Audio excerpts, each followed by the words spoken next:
सारा जग के जे पाप धोवेली, सारा जग के जे पाप धोवेली, उहे गंगा तयाज रोवेली। सारा जग के जे पाप धोवेली, उहे गंगा तयाज रोवेली।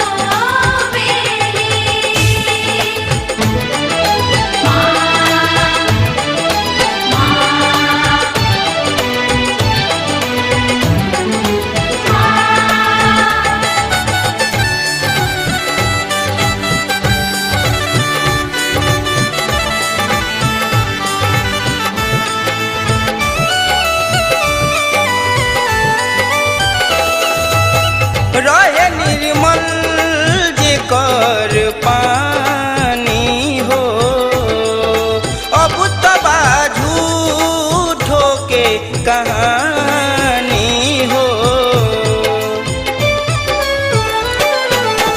रहे निर्मल जेकर पानी हो, रहे निर्मल जेकर पानी हो।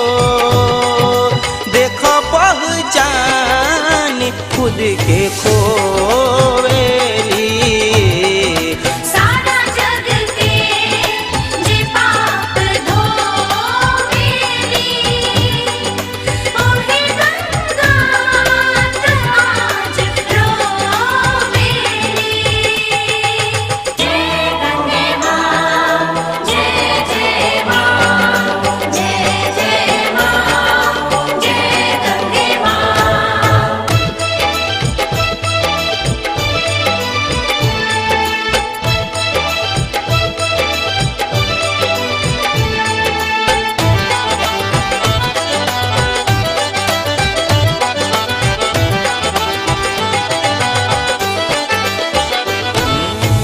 दिल में केहू के अब प्यार न बा, सुने वाला कोई पुकार न बा।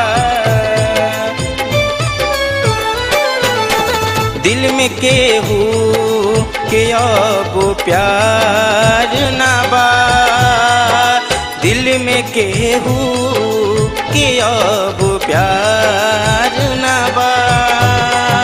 दुख के गठरी उमाथे ढोवेली। सारा जग के जे पाप धोवेली, उहे गंगा तयाज रोवेली।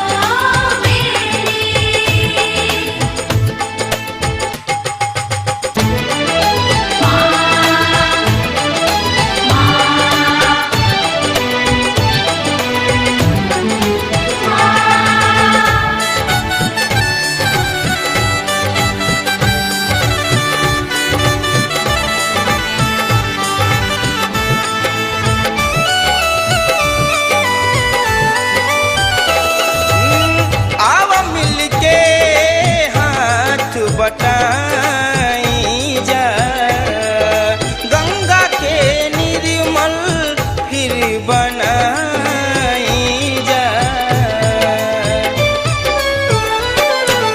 आव मिलके हाथ बटाई जा, आव मिलके हाथ बटाई जा। बाट सेवकन केहू तो जो हेली। सारा जग के जे पाप धोवेली, उहे गंगा तयाज रोवेली। सारा जग के जे पाप धोवेली, सारा जग के जे पाप धो